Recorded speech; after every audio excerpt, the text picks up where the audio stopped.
जय हिंद दोस्तों, मेरा नाम अंकित सिन्हा है और फैसेट्स ऑफ यूपीएससी में आपका स्वागत है। दोस्तों, जैसा कि सीएपीएफ का एग्ज़ाम बहुत ही नज़दीक है, तो इसी कड़ी में हम एक्सपेक्टेड क्वेश्चन सीरीज़ की शुरुआत कर रहे हैं और ये इस सीरीज़ का पहला वीडियो है। तो इस वीडियो में हम हिस्ट्री के कुछ क्वेश्चंस को कवर करेंगे और ये question mainly previous year questions पर आधारित होंगे। और अभी तो मैंने प्रीवियस ईयर क्वेश्चंस कवर किए हैं, बट आगे चल के मैं भी काफ़ी सारे क्वेश्चंस फ्रेम करने वाला हूं। और क्वेश्चन जिस तरीके से एग्ज़ाम के अंदर आते हैं, बिल्कुल रेलेवेंट सवाल जो होते हैं, जो हमारी थीम्स एनसीईआरटी से हिस्ट्री के अंदर या ज्योग्राफी के अंदर हमारी 11th-12th की ज्योग्राफी वाली बुक से, इस तरीके से क्वेश्चन फ्रेम किए जाएंगे। तो आपको क्या करना है, वीडियो में जब भी क्वेश्चन दिखे वीडियो पोस्ट करके पहले खुद से आंसर करने का प्रयास करना है, इसके बाद एक्सप्लेनेशन सुननी है। इससे आपको आंसर रिटेन करने में काफ़ी फ़ायदा होगा।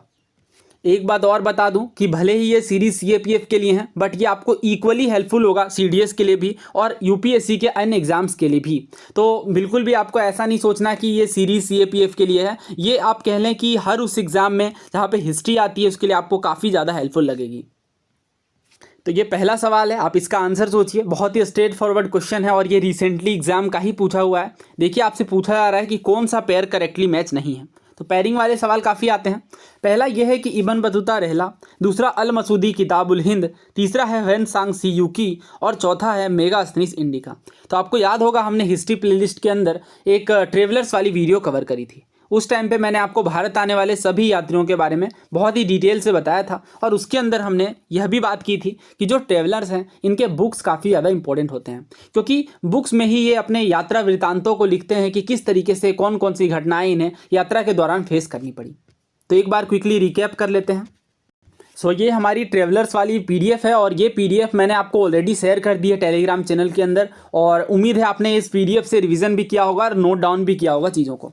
और वैसे एक बार तो हमने ट्रेवलर्स का अलग से डिस्कशन किया था और इसके अलावा अभी हमने थीम्स एनसीईआरटी कवर करी है, वहाँ पर भी हमने काफ़ी डिटेल में ट्रेवलर्स को डिस्कस किया है। तो सबसे पहले बात करते हैं अल बरूनी की। तो जैसा कि हमें पता है कि अल बरूनी के द्वारा जो बुक लिखी गई है उस बुक का नाम है किताबुल हिंद। अल बरूनी कहाँ से थे, ख्वारिज़म से, पुस्तक किस भाषा में है, ये सारी चीज़ें हमने कई बार डिस्कस की हैं। अरबिक में है। इवन जो इब्न बतूता की किताब है रहला, यह भी अरबी भाषा में है। और कब पहुँचते हैं भारत, ये सब तो बहुत बार एग्जाम्स में पूछा भी गया है। 1333 में पहुँचते हैं किनके दरबार में, मोहम्मद बिन तुगलक के दरबार में। बर्नियर की भी बात कर लेते हैं। तो ये पेशे से डॉक्टर हैं, फ्रेंच हैं और इसके साथ ही ये दारा सिकों के फिजिशियन के रूप में कार्य करते थे। तो मैं आपसे रिक्वेस्ट करूंगा कि आप इन चीज़ों को ज़रूर रिवाइज कर लें, और ये मैंने शेयर कर दिया है तो दोबारा हम डिस्कस नहीं करेंगे। अगर आप इसकी वीडियो देखना चाहते हैं तो आपको डिस्क्रिप्शन बॉक्स में जाना है, वहाँ आपको लिंक मिलेगी हिस्ट्री प्लेलिस्ट की। वहाँ पर हमने जैसे प्रत्येक जो ट्रेवलर है इन पर जो भी प्रीवियस ईयर क्वेश्चन पूछे गए हैं यूपीएससी में, उन सारे प्रीवियस ईयर क्वेश्चन को कंपाइल्ड रूप में हमने डिस्कस भी किया है इस वीडियो के एंड में। तो ह्वेन-सांग की बात करते हैं, हर्षवर्धन के दरबार में आते हैं 7वीं सदी में। बुक का नाम क्या है, बुक का नाम है सीयूकी। सीयूकी का मतलब क्या है, travellers of the record to medieval India, यानी बेसिकली ट्रेवल्स के अपने ट्रेवल्स के बारे में ही इन्होंने डिस्कशन किया है। तो किताबुल हिंद किसके द्वारा लिखी गई है, अल मसूदी के द्वारा नहीं, अल बरूनी के द्वारा। ठीक है, तो इसका मतलब सेकंड पेयर जो ये गलत है और हमसे गलत ही पूछा गया था। तो आंसर क्या होगा हमारा, ऑप्शन बी। तो ये चीज़ करेक्ट कर लीजिए। हाँ, एक बात और, दोनों ही जो किताबें हैं रहला और किताबुल हिंद, ये अरबिक में हैं। कमेंट करके ये बताइए कि मेगास्थनीज किसके दरबार में आते हैं। ये भी हमने ऑलरेडी डिस्कस किया है। ये सवाल तो बहुत ही फेवरेट क्वेश्चन है एग्जामिनर का, बहुत बार पूछ लिया गया है, बट फिर भी मैंने इसे रखा है। स्टार्टिंग के क्वेश्चंस इजी हैं और आगे डिफ़िकल्टी लेवल इंक्रीज़ हो जाएगा। जो विजयनगर के र्यून्स हैं, जो हम्पी के र्यून्स कहलाते हैं, ये 1800 में किस ब्रिटिश सर्वेयर और इंजीनियर के द्वारा प्रकाश में लाए गए। ऑप्शन है हमारे पास, James Prinsep, Colin Mackenzie, James Rennell या चार्ल्स मेटकाफ। तो आंसर सोचिए फिर इस सवाल का। ये चीज़ डायरेक्टली थीम्स एनसीईआरटी में है, हमने कई बार डिस्कस करी है, और जब हमने सीडीएस का प्रीवियस ईयर क्वेश्चन डिस्कस किया था उस टाइम पे भी हमने डिस्कस किया था। इसका आंसर क्या है, कॉलिन मैकेंजी। बारी बारी से बात करते हैं बिकॉज ये नाम बहुत ज़्यादा इंपॉर्टेंट है और सभी नामों से क्वेश्चंस पूछे गए हैं। जेम्स प्रिंसेप की बात करें तो जैसा कि हमें पता है कि अशोक के अभिलेखों को जो ब्राह्मी लिपि में लिखे गए थे, सबसे पहले पढ़ने में प्रिंसेप ही कामयाब हुए थे और ईस्ट इंडिया कंपनी में ये वर्क करते थे। और आप कमेंट करके बताइए, वैसे मैं ये लिखने जा रहा था बट आप जब इस एक्सरसाइज को करेंगे यानी चीज़ों को लिखेंगे, कमेंट करेंगे, तो इससे आपका भी रिविज़न होगा। तो जेम्स प्रिंसेप ने किस ईयर में अशोक के अभिलेखों को पढ़ा था। तो मैकेंजी तो ये हमने डिस्कस कर ही लिया, ये हिस्टोरियन हैं और काफ़ी फेमस एक्सकेवेटर भी हैं साउथ इंडिया में। रेनेल की बात करें तो रेनेल के बारे में एक इम्पॉर्टेंट बात आपको ध्यान रखनी है, बहुत इंपॉर्टेंट है ये। बंगाल के पहले सर्वेयर जनरल थे। देखिए, मैं इंडिया के सर्वेयर जनरल की बात नहीं कर रहा हूँ, बंगाल के सर्वेयर जनरल थे।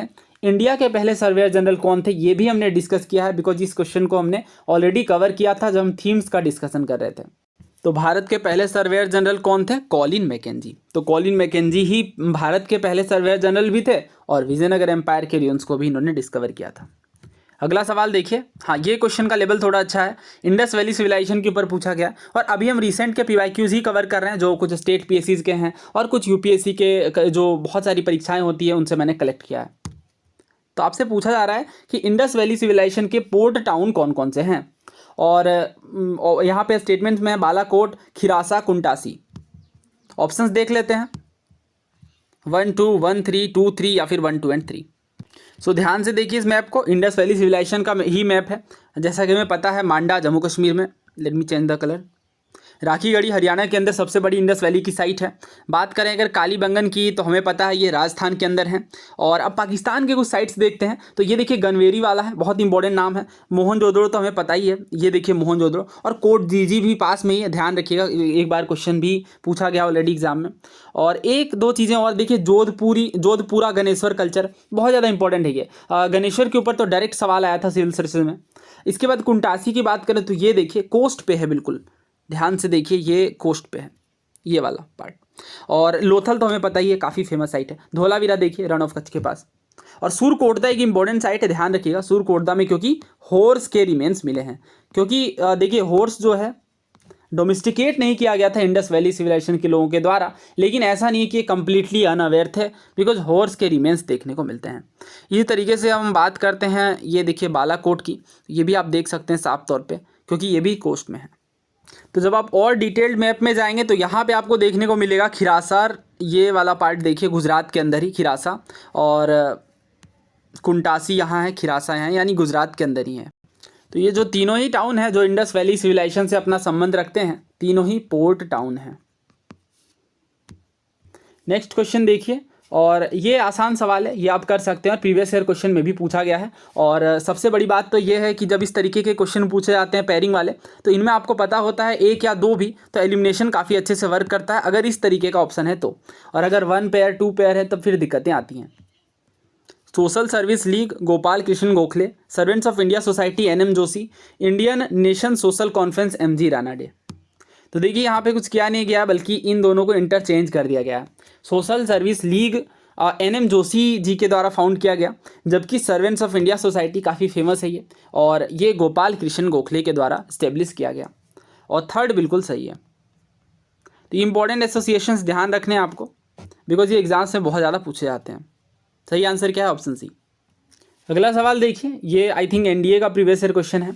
Eight which one of the following places was a Shiva temple not constructed under the patronage of Chola ruler, यानी चोला रूलर्स के टाइम पे किस जगह पे शिव मंदिर कंस्ट्रक्ट नहीं किया गया। तो यहाँ पे स्पेसिफिकली बात की जा रही है चोला रूलर्स की। और ऑप्शन देखते हैं तो चिदम्बरम है, थंजावुर है, गंगाईकोंडा चोलापुरम है और नानेघाट है। अब अगर आपने साउथ इंडिया की हिस्ट्री पढ़ी है तो डेफिनेटली इन नामों से आप अवेयर होंगे, काफ़ी फेमस नाम है ये चिदम्बरम, थंजावुर। थंजावुर में काफ़ी फेमस टेम्पल है, उसके लिए ही फेमस है ये। और गंगाईकोंडा चोलापुरम भी आपने ज़रूर सुना होगा, राजा राज चोल के टाइम पे। तो ये थीम्स इन इंडियन हिस्ट्री का पार्ट 2 है, और इसी में आप देख सकते हैं काफ़ी सारे मैग्निफिसेंट शिवा टेम्पल्स, जैसे चिदम्बरम के अंदर, थंजावुर में, गंगाईकोंडा चोलापुरम में, ये कंस्ट्रक्ट किए गए थे चोला रूलर्स के पैट्रोनेज में। तो वर्बेटिम क्वेश्चन जो है ये थीम्स NCERT के पार्ट 2 से है। पेज नंबर है कौन सा? 146। और इसी चैप्टर को हम डिस्कस भी कर रहे हैं, तो उम्मीद है आप हमारी थीम्स NCERT सीरीज़ को भी रिलीजियसली फॉलो कर रहे हैं। तो इस सवाल का सही उत्तर क्या होगा फिर? Option D, Naneghat. Next question देखिए, ये बेहद आसान सवाल है। पूछा जा रहा है कि किस नीति के द्वारा, किस पॉलिसी के द्वारा ब्रिटिशर्स ने फ्रेंच के इन्फ्लुएंस को इंडिया में ख़त्म कर दिया। यानी जो फ्रांसीसी प्रभाव देखने को मिल रहा था, खास करके जो राजा लोग थे, कुछ राजा काफ़ी ज़्यादा फ्रेंच से हेल्प ले रहे थे, तो इससे ब्रिटिशर्स को काफ़ी खतरा लगा। तो इन्होंने कौन सी नीति गढ़ी, किस पॉलिसी के तहत फ्रेंच के प्रभाव को ख़त्म किया? ऑप्शन हमारे पास डॉक्ट्रिन ऑफ लेप्स यानी पगपद का सिद्धांत, दूसरा इंस्ट्रूमेंट ऑफ एक्सेशन, तीसरा है सहायक संधि यानी सब्सिडी अलायंस, और चौथा है policy of non interference.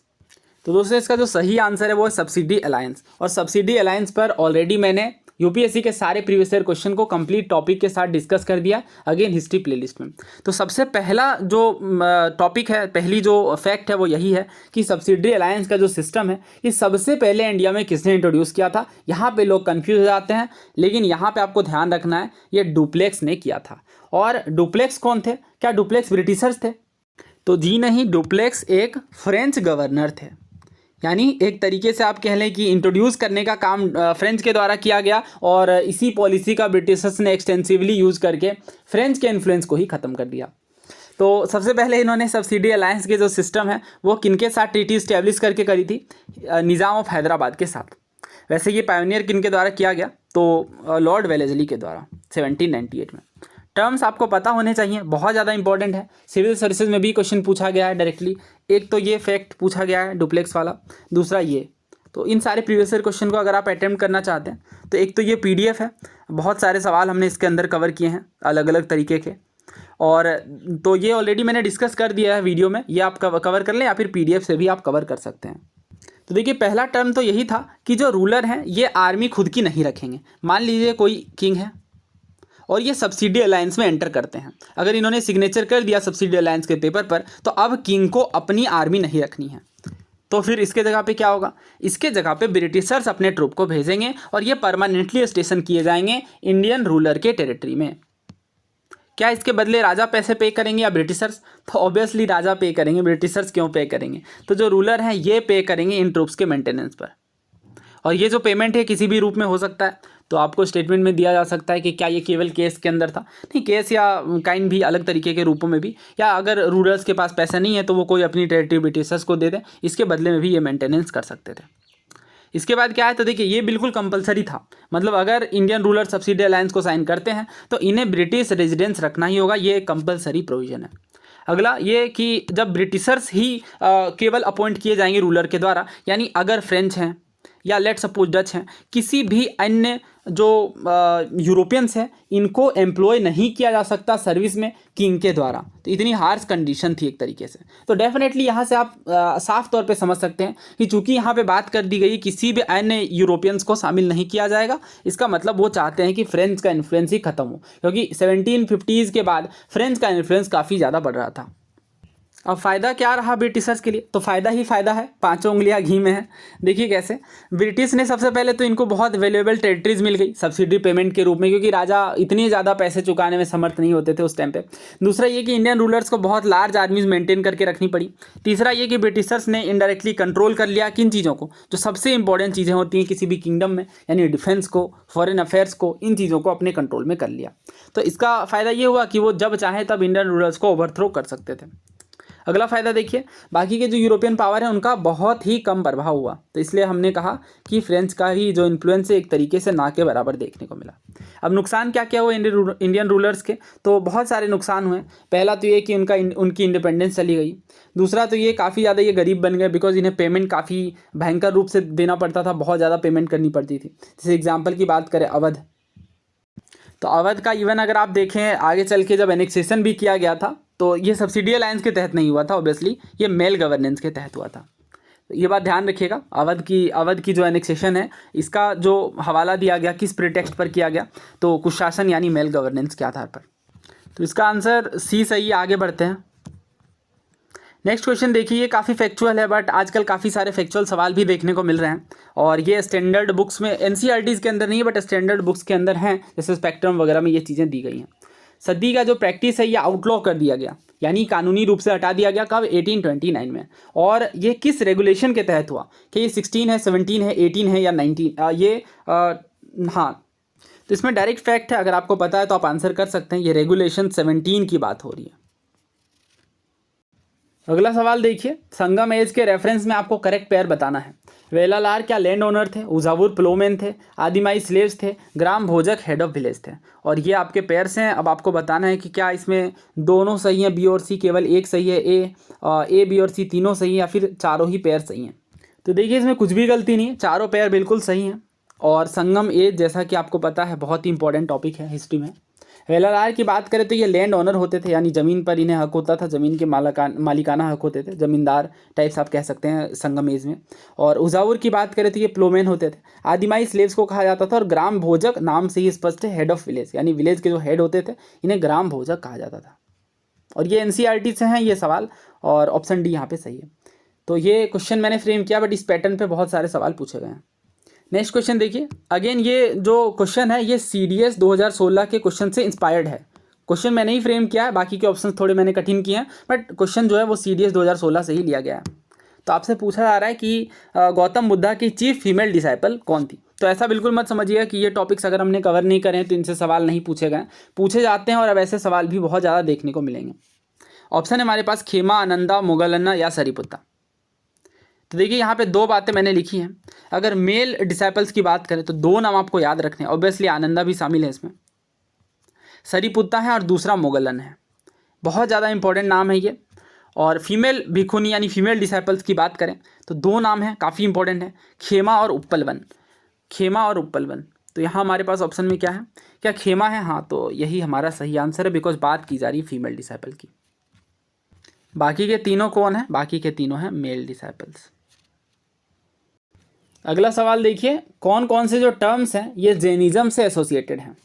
स्यादवाद, अनेकांतावाद, Theravada, शून्यवाद। तो ध्यान से समझिए, एक एक टर्म्स को विचार करिए इन पे। और अगर आपने मेरी बुद्धिज्म जैनिज्म की सीरीज़ देखी है तो काफ़ी आसानी से आप इसे आंसर कर सकते हैं, बिकॉज इस तरीके से सवाल हमने ढेर सारे कवर किए थे। और ये हैं आपके ऑप्शंस 1, 2 and 3, 1 and 2, 1 या 1, 2, 3 and 4। और ये है क्वेश्चन। देखिए यहाँ पे जो सही आंसर होगा वो ऑप्शन 1 और 2 होगा, क्योंकि अगर थेरावाद की हम बात करें तो हमें पता है कि Theravada older school of Buddhism है। हीनयान बुद्धिज्म भी कहा जाता है थेरावाद बुद्धिज्म को, ठीक है। यानी ये बुद्धिज्म से एसोसिएटेड है, ना कि जैनिज्म के साथ। जबकि अगर हम बात करें शून्यवाद फिलोसॉफी की तो ये हमने बहुत बार डिस्कस कर लिया। ये दी गई है नागार्जुन की तरह। नागार्जुन कौन है? तो नागार्जुन एक बुद्धिस्ट फिलोसोफर हैं एंशिएंट हिस्ट्री में, और इनका भी काफ़ी प्रमुख योगदान है। और शून्यवाद या फिर माध्यमिका स्कूल भी कहा जाता है। ये PDF मैं चैनल पे डाल दूंगा, टेलीग्राम चैनल के अंदर, क्योंकि एक्स्ट्रा बातें भी काफ़ी सारी मैंने इसमें लिखी हैं। देखिए जैनिज्म में जैसा कि हमें पता है मेटाफिजिकल साइड जो होती है रियलिटी की, उनके बहुत सारे एस्पेक्ट्स होते हैं। यानी एक ही चीज़ को समझने के बहुत सारे तरीके हैं, यानी अनेक तरीके हैं। इसलिए ये फिलोसॉफी क्या कहलाती है? अनेकांतावाद कहलाती है। जबकि जो एपिस्टोमोलॉजिकल पार्ट है, यानी जो लॉजिकल साइड है, इसमें हम केवल कुछ ही एस्पेक्ट्स को जान सकते हैं, और ये जो चीज़ कहलाती है ये कहलाती है स्यादवाद। बात करते हैं आगे थेरावाद की। तो थेरावाद जैसा कि हमें पता है ओल्डेस्ट स्कूल है, और बुद्धा के जो ओरिजिनल आइडियाज़ हैं वो थेरावाद स्कूल में शामिल हैं। हीनयान भी कहा जाता है। आगे नागार्जुन फिलोसॉफी की हमने बात करी। देखिए आपको नागार्जुन को नागसेन से कन्फ्यूज नहीं करना है। नागसेन ऑथर हैं, और इन्होंने जो बुक लिखी ये भी हालांकि बुद्धिज़्म से जुड़े हुए थे, बट इनका बुद्धिज़्म में अन्य योगदान है। इनकी बुक का क्या नाम है? काफ़ी फेमस बुक है, और उस बुक का नाम है मिलिंद पन्हो। मिलिंद पन्हो में क्या है? तो इनका डिस्कशन है किनके साथ? मिलिंद यानी मिनेंडर के साथ। मिनेंडर कौन थे? एक किंग थे।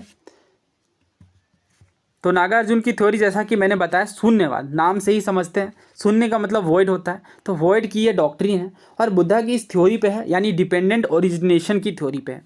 डिपेंडेंट ओरिजिनेशन का मतलब है प्रतीत्य समुत्पाद। बेसिकली ये डॉक्ट्रिन क्या कहती है? बहुत ही आसान है, समझिए।